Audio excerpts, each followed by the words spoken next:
আজকে আমার আলোচনার বিষয় এই গরমে সহবাস করার উপযুক্ত সময়। দেশের এবং প্রবাসের ভাই বোনদের প্রতি সালাম। আসসালামু আলাইকুম। আমি প্রভাষক ডাক্তার রিক্তা পারভীন, হোমিওপ্যাথি এবং আয়ুর্বেদিক চিকিৎসক। আজকে সম্পূর্ণ একটি বিপরীতধর্মী ভিডিও নিয়ে সামনে আসছি। আমরা পূর্বে কিন্তু বলেছি যে রোজায় সহবাস করার উপযুক্ত সময় কখন, শীতে সহবাস করার উপযুক্ত সময় কখন। আর আজকে আমাদের ভিডিওর আলোচনার বিষয় এই গরমে সহবাস করার উপযুক্ত সময় কখন। বাংলাদেশের বর্তমান যে তাপমাত্রা, কখনো দেখা যায় ৩৮, ৪০, ৪২। এই গরমে কিন্তু সবাই অত্যন্ত কষ্টে আছে। হিট স্ট্রোক দেখা যাচ্ছে, অসুস্থ হয়ে যাচ্ছে। আসলে আমরা অধিকাংশই কিন্তু মধ্যবিত্ত।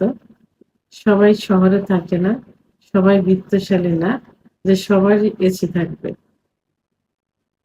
তো সবকিছু মিলিয়েই গ্রামের লোকেরা খুবই কষ্টে কিন্তু জীবনযাপন করে।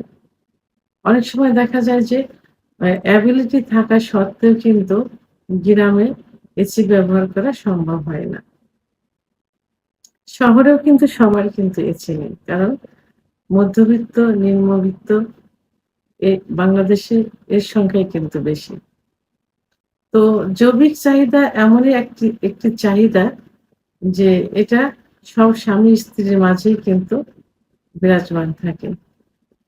তো এখন এই গরমে অ্যা সারাদিন কাজ শেষে সন্ধ্যার পরে কিন্তু উম তাদের সেই ইচ্ছাটা থাকে না। কিন্তু তারপরেও মনে আশা থেকে যায়। তো সবকিছু মিলিয়েই অ্যা সাধারণত সারাদিন যখন তাপমাত্রা থাকে, কারণ যে পরিমাণ রৌদ্র, এই রৌদ্রে কিন্তু তাপমাত্রা বিকাল হওয়ার পরেও কিন্তু কমতে চায় না। সন্ধ্যার পরে ধীরে, ধীরে একটু কমতে থাকে এই গরমের ভাবটা। বিশেষ করে রাত একটু যখন গভীর হয় তখন একটু অ্যা ঠান্ডার ভাব থাকে। আর ঠিক এই ভোর রাত্রেই কিন্তু পুরুষের সেক্স হরমোন টেস্টোস্টেরন হরমোন কিন্তু বৃদ্ধি পায়। অর্থাৎ পুরুষের যদি সেক্স হরমোন টেস্টোস্টেরন হরমোনের মাত্রা লেভেলে থাকে, তাহলে রাত্রে ৫ ঘন্টা ঘুমোলে ভোর রাতে ১৫% হরমোন বেড়ে যায়। এটা সাধারণত রাত ১২ টার পর ৩ টার থেকে ভোর ৭ টা, ৮ টা, ৯ টা পর্যন্ত। তো এই যে এই সময়টা যদি যারা মুসলমান তারা এই ভোর রাত্রে তাহাজ্জুদের নামাজ শেষ করে অ্যা যৌন মিলন সম্পন্ন করে ফরজ গোসল কমপ্লিট করে যদি ফজরের নামাজ আদায় করেন, তাহলে কিন্তু অত্যন্ত মনোরম একটা পরিবেশ তৈরি হয় এবং নিজেদেরও খুব ভালো লাগে, রিল্যাক্সে থাকা যায়। সারাদিন কিন্তু কাজে কর্মে মন বসবে।